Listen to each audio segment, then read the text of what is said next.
Welcome back to world view with Satia Afsal. एक ऐसे वक्त में जब आपको ईरान और अमेरिका का मुआहिदा तो नज़र आ जाता है, एक डील हो जाती है, दीगर मामलात कहा जाता है कि जी 60 डेज़ के अंदर अंदर उन पे भी बात हो जाएगी, जो डिस्प्यूट्स हैं उनको रिजॉल्व करने की कोशिश होगी। लेकिन अभी भी इस मुआहिदे के बावजूद भी आपको रोज़ाना ख़बरें क्या आ रही हैं कि अमेरिका ने कहा है कि ईरान ने जो आबनाए हुर्मुज़ में हमले किए हैं, शिप्स को निशाना बनाया है, तो हमने जवाबी कार्रवाई की है और ईरान की कुछ फैसिलिटीज़ को निशाना बनाया है। ईरान की तरफ से आपको बयान जो सुनने को मिलेगा कि जी हमने जवाबी कार्रवाई के अंदर जो इस खित्ते में यानी मिडल ईस्ट में जो यूएस एसेट्स हैं उनको टारगेट किया है, और अगर अमेरिका ने हमले नहीं रोके तो हम बहुत सख्त रद्द अमल देंगे।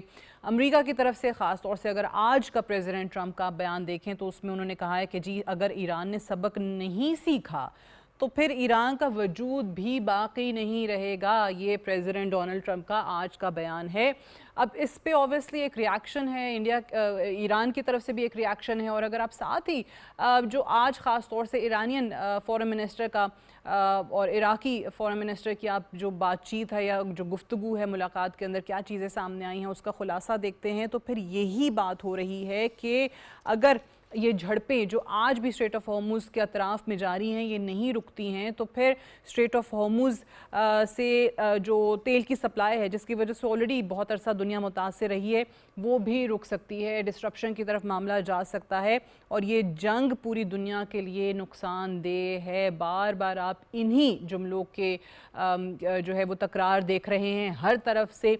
लेकिन क्या वजह है कि इतने अच्छी ख़बर आने के बाद कि जनाब 79 के बाद से लेके पहली बार है कि दोनों ममालिक के दरमियान ये जो मिसअंडरस्टैंडिंग की वजह से या एक्सीडेंटल आप कह लीजिए कि जो अटैक्स आपको नज़र आते हैं उनसे बचने के लिए एक हॉटलाइन भी जो है वो इस्टेब्लिश कर दी गई है, आइंदा ऐसा नहीं होगा। तो ये अच्छी खबर आते आते आते आते आपको फिर ख़बरें क्या मिलती हैं कि जनाब अब बदला लेंगे, अब सख्त रिएक्शन आएगा और फिर वजूद भी बाकी नहीं रहेगा। ये हो क्या रहा है, असल जड़ क्या है इस मामले की, इस फसाद की? अगर आप इज़राइल, लेबनान और अमेरिका की बात करें तो एक ट्राइलैटरल उनका भी फ्रेमवर्क उस पर भी वो दस्तखत करते हैं और आपको हर तरफ से ये सुनने को मिलता है। जैसे फ़्रांस की अगर आप बात कर लें वो कहते हैं कि जनाब हम इस फ्रेमवर्क माहिदे की रोशनी के अंदर बाकायदा तौर पे बहाली के लिए भी काम करेंगे। लेबनान की खुद मुख्तारी की बहाली होनी चाहिए, उसको बड़ा अहम किरदार उन्होंने कहा कि जी अदा करने के लिए फ़्रांस तैयार है। ये तमाम बयानात आप एक तरफ सुन रहे हैं, लेकिन इसमें अभी भी पोजीशन ये है कि इजरायली जो फ़ौजें हैं, जो उनकी फोर्सेस हैं, वो सदर्न लेबनान से निकलने को तैयार नहीं हैं। आपको अग्रीमेंट के बाद ये बताया जाता है कि जी हर तरफ से इनखला होगा, लेकिन फौरी तौर पे दूसरी तरफ अगर आप इजराइल के वज़ीर आज़म नेतन्याहू का बयान सुन लें तो वो अपनी आवाम को मुबारकबाद देते हुए आपको नज़र आते हैं और वो कहते हैं कि जनाब ये ईरान के लिए बड़ा सेटबैक है, ये हिज़्बुल्लाह के लिए बड़ा सेटबैक है कि हमारा अग्रीमेंट तो हो गया है लेकिन हम साउथ ऑफ लेबनान में अभी भी मौजूद रहेंगे और ये हमारी विक्ट्री है। वो इसको एक फ़तह के तौर पे पेश करते हैं। तो ये इस वक्त की सिचुएशन है, इसी पे ज़रा बात करते हैं। To talk more about this I am joined by very renowned defence and security analyst brigadier Masood Ahmad Khan sahab. बहुत बहुत शुक्रिया ब्रिगेडियर साहब ज्वाइन करने के लिए। सबसे पहले फरमाइएगा कि जब आपको एक डील, एक मुआहदे के बाद भी बहुत नज़र आते हैं कैसे वक्त में कि अभी तो दोनों अतराफ़, दोनों फरीकैन बैठ के 60 डेज़ का उनके पास वक्त है कि वो डिस्प्यूट्स पे कोई आमादगी कहीं मामले को लेकर आएँ जिस पे दोनों तरफ से आपको कोई मुत्तफ़िका स्टैंस नज़र आ सके। वो चीज़ें आपको कम नज़र आ रही हैं कि जी न्यूक्लियर प्रोग्राम पे क्या बात हुई है, स्टेट ऑफ हॉर्मुज़ के ऑपरेशंस पे क्या बात हुई है। आपको सिर्फ़ और सिर्फ ऐसे बयान नज़र आ रहे हैं और बाकायदा सिर्फ बयानात ही नहीं, अटैक्स भी नज़र आ रहे हैं, हमले भी हो रहे हैं। कोई कहता है कि जी इसने हमला पहले शुरू किया और मैंने जवाबी कार्रवाई किया, दूसरी तरफ से कहा जाता है हमले नहीं रोके तो हम सख्त रिएक्शन देंगे। तो अभी तक ये चल क्या रहा है? बहुत शुक्रिया। देखें, एक तो इसमें शक कोई नहीं, ट्रस्ट डेफिसिट है आपस में दोनों ममालिक का। और फिर ऊपर से दूसरा मसला ये आ रहा है इंटरप्रिटेशन ऑफ एमओयू जो हुआ है उस पे। और फिर देखिए कि एमओयू में ये बात की गई थी जो स्टेटस को है, जो पहले के हालात वाकयात है वो मेंटेन किया जाएगा और 60 दिन में बाकी बातचीत होगी और हॉस्टिलिटीज खत्म होगी, इंक्लूडिंग लेबनान वगैरह से बात की थी।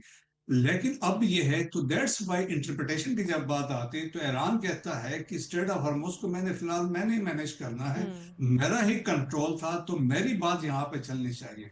सो दैट्स वाई देखिए ईरान ने जो वहां पे आप समझ ले जो कार्ड्स खेले अपने, तो उन्होंने ये किया है कि उन्होंने जो सेंटर वाली साइड थी स्ट्रेट ऑफ हॉर्मुज में उसको माइन कर दिया है।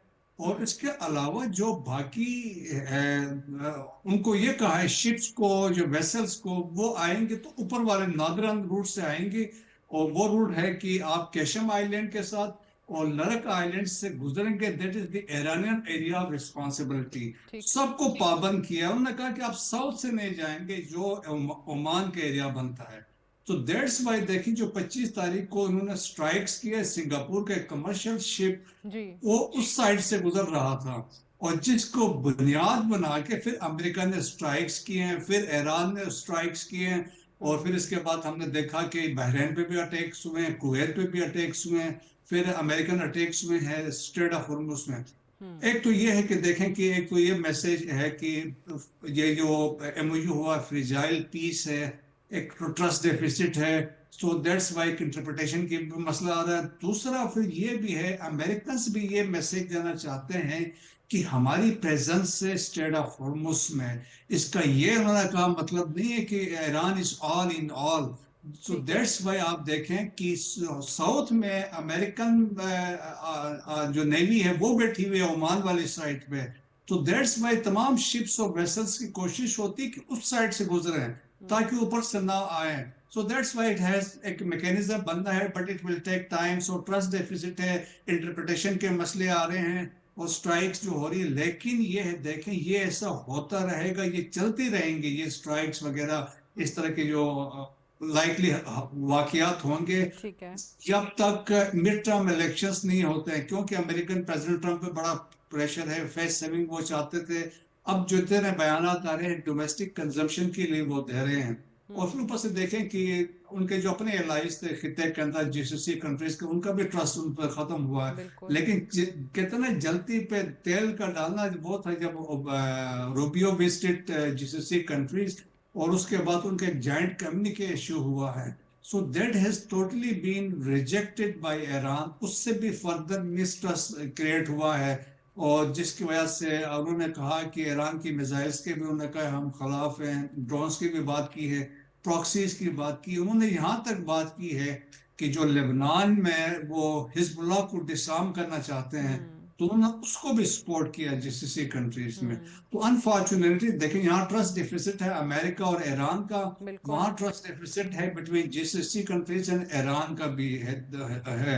सो मेरा ख्याल में ये सिचुएशन है ऐसी, लेकिन ये है कि जीसीसी के अंदर 3 ऐसे ममालिक हैं, सऊदी अरब की बात करें, कतर की बात करें और ओमान की बात करें, तो उनके अच्छी अंडरस्टैंडिंग और टर्म्स है ईरान के साथ एस्टेब्लिश हो चुके हैं। But at the same time हमने ये भी देखा है कि यूएई वाले भी they are communicating with Iran के साथ हैं, लेकिन ट्रस्ट डेफिसिट है। दैट्स वाई, क्योंकि उन्होंने इसराइल को रिकग्नाइज किया, इसी तरह बहरीन ने किया हुआ है। सो वो वाले मसाइल हैं। तो मेरा ख्याल अनलेस एक दूसरे को ये अकोमोडेट नहीं करेंगे तो ये टेंशन और मिसट्रस्ट जारी रहेगी। जारी। अच्छा चलें, यहाँ यूएस की तो आपने बात की, मिड टर्म इलेक्शन की, वहाँ दूसरा इजराइल वाला मामला भी है, वो भी पॉलिटिकल सर्वाइवल अपना इसी जंग के अंदर देख रहे थे। अब ईरान का उनको नज़र आ गया कि जनाब चलें डील हो गई है, जिसको उन्होंने सबोटाज करने की भरपूर कोशिश की है, लेकिन अभी भी वो एक तरीके से इस चीज़ पे लगे हुए हैं और वो इस वक्त लेबनान के रास्ते कर रहे हैं। अब एक तरफ ये ट्राइलैटरल फ्रेमवर्क अग्रीमेंट आपके सामने आता है, दस्तखत होते हैं, मार्को रूबियो अनाउंस करते हैं क्या क्या चीज़ें होंगी, दीगर ममालिक भी जो हैं वो इसको बड़ा वेलकम करते हैं, लेकिन साथ ही फौरी तौर पे इजरायली प्राइम मिनिस्टर इसको अपनी फ़तह के तौर पे सामने रख देता है और कहता है कि जनाब ये तो हम साउथ ऑफ लेबनान से जाएंगे ही नहीं, हमारी फोर्सेस वहाँ मौजूद रहेंगी।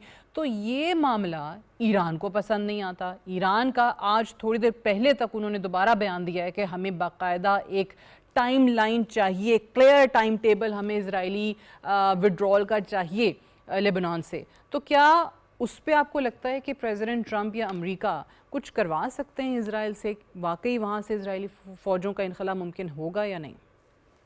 मुझे नहीं लगता है। देखिए, जो ट्राइलेटरल फ्रेमवर्क बना है, अगर उसको आप देखें पढ़ें तो उसके मुताबिक ये है, आपने वो चीजें डिसाइड की जो इम्प्लीमेंट या मुमकिन ही नहीं। एक उसमें ये बात की गई है कि एक्चुअली पीसफुल को एग्जिस्टेंस की बात की गई है, फेस इम्प्लीमेंटेशन की बात की है, लेकिन उन्होंने ये कहा कि जो लेबनान की आर्मी होगी वो डिसआर्म करेगी जी हिजबुल्लाह को। जी जी। तो विच इज नॉट पॉसिबल, वो ह्यूमनली पॉसिबल नहीं, ना उनकी कैपेसिटी है ना उनकी कैपेबिलिटी है कि हिजबुल्लाह को वो टेक ऑन कर सके। सो दैट इज एक वो चीज है। फिर उसका इजराइल का ये कहा है, Israelis will only withdraw from south Lebanon जब हिजबुल्लाह को डिसआर्म करते हैं, तो वो मुमकिन ही नहीं है, वो हो ही नहीं सकता है। सो दैट्स वाई कि राइटली आपने जो मेंशन किया कि नेतन्याहू ने कहा कि जो ये फ्रेमवर्क हुआ है तो उनके फायदे में हुआ है, कि उनकी जो डिक्टेशन है लितानी रिवर तक वो गए हुए हैं, ऑलमोस्ट देखें कि 10 किलोमीटर इनसाइड वो बैठे हुए हैं। तो उस हिसाब से दे विल रिमेन देयर, वो बफर बना के बैठ जाएंगे। कुछ पॉकेट्स में उन्होंने कहा कि वो रीएडजस्टमेंट कर देंगे, तो वो है। फिर आपने देखे ईरान के अंदर, लेबनान में हमने देखा बैरूत में प्रोटेस्ट हो रहे हैं, लोगों ने इसको जो एग्रीमेंट को फ्रेमवर्क को रिजेक्ट कर दिया है, उन्होंने कहा ये हमारे अगेंस्ट है। सो दैट्स वाई ईरान भी इसको रिजेक्ट कर रहा है। फिर ईरान ने अपने कार्ड्स, इसलिए मैं कहता हूँ हमेशा बहुत अच्छे खेले हैं कि उन्होंने बेसिकली लिंक कर दिया है ईरान का थिएटर को और लेबनान के थिएटर को एक कर दिया है। सो दैट्स वाई आप देखें कि जब उन्होंने सीज फायर करवाया तो that was a diplomatic victory for Iran की इनिशियली, जो उन्होंने प्रिवेल किया था। तो अभी भी है, देखें कि है। लेकिन उस एमओयू में एक ये चीज हम कह सकते हैं कि उसमें ये बात नहीं की गई है कि इजरायली डिफेंस फोर्सेस कब वहां से विड्रॉ करेंगी और आगे फ्यूचर क्या होगा। सो एक ऐसा है, तो अभी तक आप समझ लें कि साउथ लेबनान में जो इजरायली से वो अभी वहीं पर रहेंगे। अभी मुझे नहीं लगता है कि नियर फ्यूचर वो वहां से प्रेसिडेंट ट्रंप उनको फोर्स नहीं कर सकेंगे नेतन्याहू नहीं को कर इस मामले पे। सकते, क्योंकि आपने जिस तरह बात की, देखें नेतन्याहू के अक्टूबर में इलेक्शंस होने हैं, तो वो तो एक चीज को लेकर चलेगा, वरना ऑलरेडी वो मुश्किल में पड़ा हुआ तो है। इससे क्योंकि वो चांसेस तो आपको क्या नज़र आते हैं? जैसा प्रेसिडेंट ट्रंप आज भी अगर ये कहते हैं कि जी अगर ईरान ने सबक ना सीखा तो फिर ईरान का नामो निशान नहीं रहेगा, ईरान का वजूद बाकी नहीं रहेगा, विदाउट रियलाइजिंग कि ये बात अमेरिकन को या उनके अपने जो वोटर्स हैं, सपोर्टर्स हैं, majority of them they are not liking it. वो इस वॉर को जो इनिशिएट की गई उसको पसंद ही नहीं करते हैं, लेकिन आज भी उनका बयान वही है। सो इसी तरीके से इजराइल में भी, जहां नेतन्याहू की भी मुखालफत है, प्रोटेस्ट हुए हैं बाकायदा तौर पे, वो breach of trust and corruption charges and what not, और ख़ुद वो जो उनके साथ वॉर कैबिनेट में लोग बैठे हुए हैं वो भी अब उनकी मुखालफत में आना शुरू हो गए सामने। तो आपको इनके लिए चांसेस क्या नज़र आते हैं पोलिटिकली? दोनों के लिए बड़ा मुश्किल है। देखिए, रिपब्लिकन्स के लिए बड़ा मुश्किल है क्योंकि मिड टर्म इलेक्शन बहुत इंपॉर्टेंट है। अगर वो हार जाते हैं तो प्रेसिडेंट ट्रम्प की इम्पीचमेंट हो सकती है। तो उस पॉइंट ऑफ व्यू से आप देखें, जेडी वेंस के स्टेटमेंट्स आप देखें, मार्को रूबियो के देखें, दोनों में बड़ा तजाद है, बहुत 180 degree apart, they are apart. JD Vance से बातचीत की बात कर जी रहे हैं, एक सॉफ्ट इमेज शो कर रहा है। रूबियो आप जिस तरह आप किसी कंट्रीज में गए और वहां पे एक हार्ड लाइन उन्होंने ली है, तो वो फिर इसराइल के अंदर आप देखें कि फार राइट वाले हैं या वो नेतन्याहू को बड़ा प्रेशर आ रहा है कि भाई आप तो जंग हार गए हैं, और फिर वो अमेरिकन प्रेशर भी आ रहा है कि आप सीज फायर को ऑनर करें, जिस तरह 92% जो पब्लिक वहां पे समझती है कि अमेरिकन या है या इजरायली से वो हमें सेटबैक हमें हो चुके हैं। और तो देयर फोर देखिए कि मेरे ख्याल में रियलाइजेशन है। फिर अमेरिकन ये भी कहते हैं कि अगर अमेरिकन सपोर्ट वहां पर न हो इसराइल को, they can not survive 1 week. India Iran उनको खा जाएगा। और जिस तरीके से आप देखें, हैफा पे स्ट्राइक्स हमने देखे हैं, या यरूशलेम पे देखे हैं, या तल अवीव में देखे हैं। तो मेरे ख्याल में अगर आप समय इमेजिन करें, अगर 432-300 साइमल्टेनियस बैलिस्टिक मिसाइल जाते हैं तो फिर क्या हो।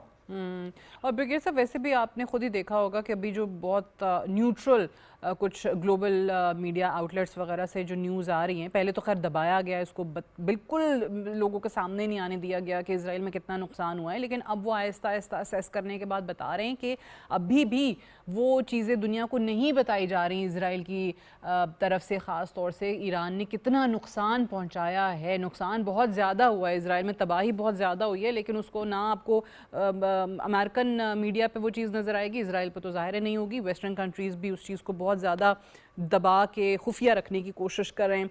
ये फरमाइएगा, नेतन्याहू हो या जिन लोगों की हम फार राइट उनकी अपनी कैबिनेट में बैठे हुए, बजालिल स्मोट्रिच हो गया, इतामिर बेंगवेर हो गया, जो कि ज़्यादा हार्ड लाइनर्स हैं, ज़्यादा सख्त मौक़िफ़ रखते हैं, वो तो नेतन्याहू जैसे शख्स को भी तनकीद का निशाना बना रहे थे जब ये गज़ा पीस ऑफ बोर्ड बना था, बोर्ड ऑफ पीस बना था, माजरत।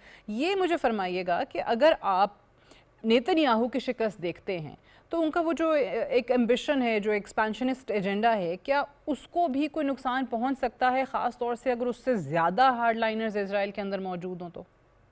मेरे ख्याल में वो आइडिया जो था ना ग्रेटर इजराइल का, वो खत्म हो गया है कि अब वो हो नहीं सकता है। अच्छा। क्योंकि अभी आप देखें कि वो एक तो दुनिया में वो चाह रहे थे ना कि जिस तरह ये अमेरिका प्रीवेल करेगा, अब्राहम अकॉर्ड्स होंगे, और इस तरीके से वो एक पावर के तौर पे मिडिल ईस्ट में, स्पेशली वेस्ट एशिया में इसराइल रहेगा। लेकिन ईरान की जो इमरजेंस हुई है इसके बाद से मिलिटरीली भी मजबूत है, डिप्लोमेटिकली भी वो निकले हैं। और अभी तो थिंक टैंक्स ये भी कहते हैं कि it will be one of the major powers in West Asia, तो उसका बड़ा इन्फ्लुएंस होगा। फिर ऊपर से आप देखें, एक क्वाड, एक रीजनल 4 कंट्रीज का बनता जा रहा है, जिसमें अब 4 बड़े इंपॉर्टेंट कंट्रीज है, पाकिस्तान है, सऊदी अरब है, तुर्की है, इजिप्ट है।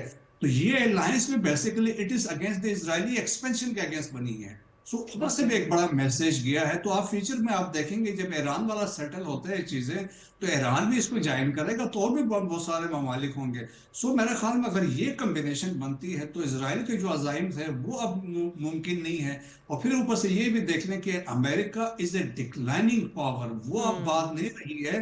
अब दुनिया में लोग मानते हैं कि it is a multipolar world, जिसमें चाइना है, रशिया है और अमेरिका 3 बड़ी ताकतें हैं, और जिसके नीचे मिडिल पावर्स आ चुकी हैं जो बड़े अपने आप को एक्सर्ट कर रहे हैं। लाइक पाकिस्तान भी है, जिस तरीके से हमने मार के हक के बाद no we have become a middle power है, हम एक न्यूक्लियर पावर भी हैं, हमारे जियो स्ट्रेटेजिक पोजीशन में, लोकेशन में। दैट्स वाई आप देखें कि दुनिया भर के लोग पाकिस्तान की तरफ आ रहे हैं।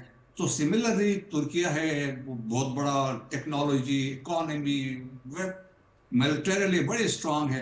सो मेरा ख्याल में जो उनके मकासद थे अब वो पूरे नहीं हो सकते हैं, क्योंकि लेकिन ये है कि सऊदा लेबनान में बैठा है। लेकिन ये है कि कुछ इस सीरिया के एरिया जो इलाके हैं, गोलान हाइट्स के ठीक है। 600 स्क्वायर किलोमीटर, वो उसने ऑक्युपाई किया जब इनकी गवर्नमेंट चेंज हो रही थी, अहमद शरा टेक ओवर कर रहे थे। बट सब्सिक्वेंटली देखे सीरिया को भी सपोर्ट सऊदीज की भी है और तुर्किया के भी इसमें शामिल है। सो लेकिन ये है कि अब जो ब्लॉक बनने जा रहा है, whether you call it Islamic NATO है या जो भी है, लेकिन एक बड़ा वाज़ेह मैसेज है कि इसराइल अभी उसको फर्दर आगे नहीं चलने देंगे। फिर दूसरी इंपॉर्टेंट चीज ये है कि Israel is totally dependent on the American aid, जो $4 बिलियन है ईयरली उनको मिलती है। अगर ये भी नहीं मिलेगी तो मेरा ख्याल में उनके लिए बहुत मुश्किलात होंगी, सही। Despite the fact that's why कि ट्रम्प के ऊपर भी प्रेशर था और ट्रम्प ने उसको कई जो सब कुछ उसको गालियां जो देता रहा है बिल्कुल। क्योंकि वो चाहता था कि ये चीजें तो सेटल हो। बिल्कुल सही, इनका जो ग्रेटर इजराइल का एजेंडा है बहुत बड़ा धचका लगा है। Brigadier Masood Ahmad Khan sahab, thank you very much for joining us on world view. Will take a short break है, ब्रेक से वापस आएंगे तो आप देख सकेंगे हमारा एडिटोरियल सादिया स्टेक।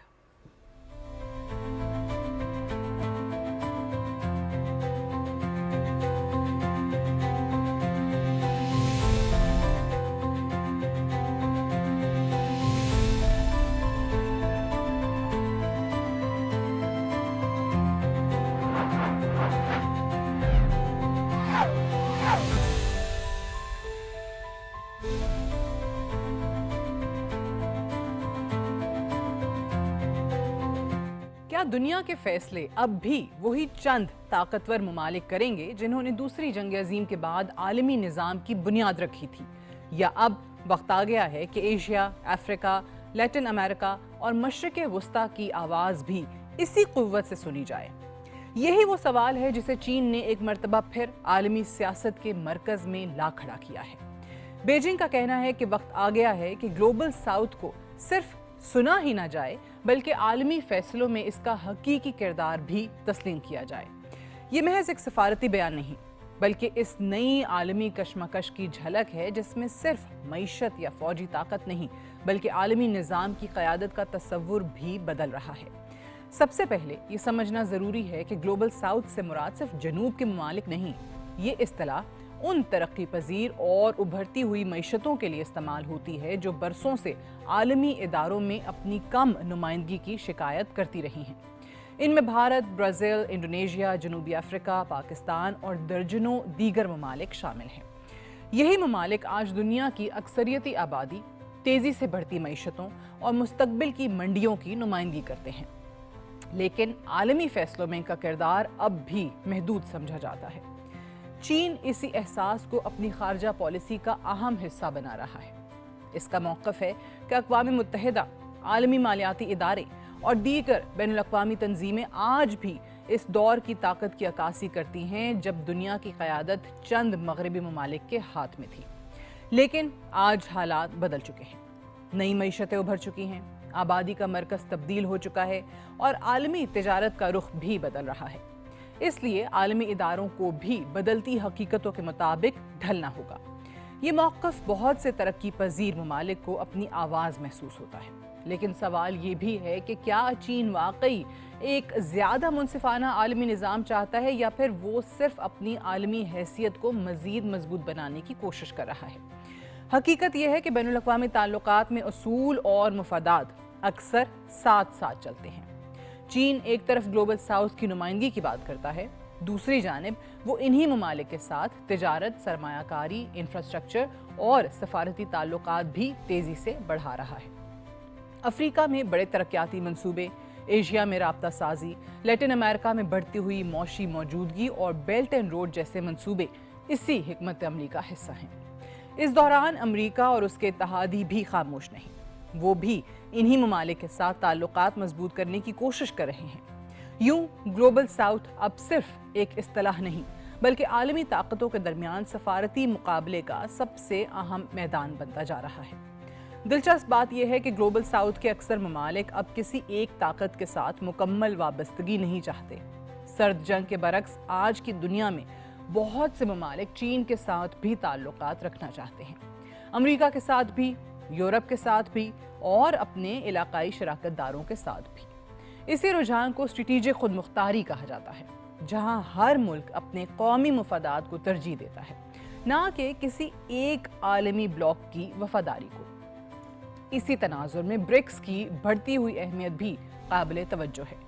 चंद उभरती हुई मैशतों पर मुश्तमिल ये ग्रुप अब मुसलसल वुसअत इख्तियार कर रहा है और दुनिया के कई ममालिक इसमें दिलचस्पी ले रहे हैं। बहुत से माहिरीन के नज़दीक ब्रिक्स सिर्फ एक इक्तसादी इत्तेहाद नहीं बल्कि इस ख्वाहिश की अलामत है कि आलमी निज़ाम में ताकत की तकसीम ज़्यादा मुतवाज़न हो। इसी तरह अक़वाम मुत्तहिदा की सलामती काउंसिल में इस्लाहात का मुतालबा भी बरसों से जारी है। मुतअद्दिद ममालिक का कहना है कि मौजूदा ढांचा 21वीं सदी की सियासी और मौशी हकीकतों की नुमाइंदगी नहीं करता। चीन के हालिया बयानात ने इस बहस को एक बार फिर ताज़ा कर दिया है। असल हकीकत शायद ये है कि दुनिया एक ऐसे दौर में दाखिल हो रही है जहां ताकत आहिस्ता आहिस्ता मुख्तलिफ खित्तों में तकसीम हो रही है। अब सिर्फ एक या दो ममालिक आलमी सियासत का रुख तय नहीं कर सकते। नई मईशतें, नई ताकतें और नई आवाज़ें सामने आ रही हैं। यही वजह है कि ग्लोबल साउथ आज सिर्फ आलमी सियासत का मौजू नहीं बल्कि इसका फ़ाल किरदार बनता जा रहा है। चीन का पैगाम दरअसल इसी तब्दीली की अलामत है, चाहे इसके पीछे असूल हों या कौमी मुफादात। एक हकीकत से इनकार मुमकिन नहीं कि तरक्की पजीर ममालिक अब सिर्फ आलमी फैसलों के मुतासरीन नहीं रहना चाहते बल्कि इन फैसलों के शरीके कार बनना चाहते हैं। असल सवाल शायद ये नहीं कि दुनिया की क़यादत अमरीका करेगा या चीन। असल सवाल ये है कि क्या 21वीं सदी की ये मल्टीपोलर दुनिया अब किसी एक ताकत के ज़ेरे असर रह भी सकती है, या मुस्तकबिल का आलमी निज़ाम वो होगा जिसमें हर खित्ते और हर कौम की आवाज़ को बराबर अहमियत दी जाएगी। शायद यही वो सवाल है जो आने वाले बरसों की आलमी सियासत का रुख मुतय्यन करेगा। That's all for tonight. Good night and Allah Hafiz.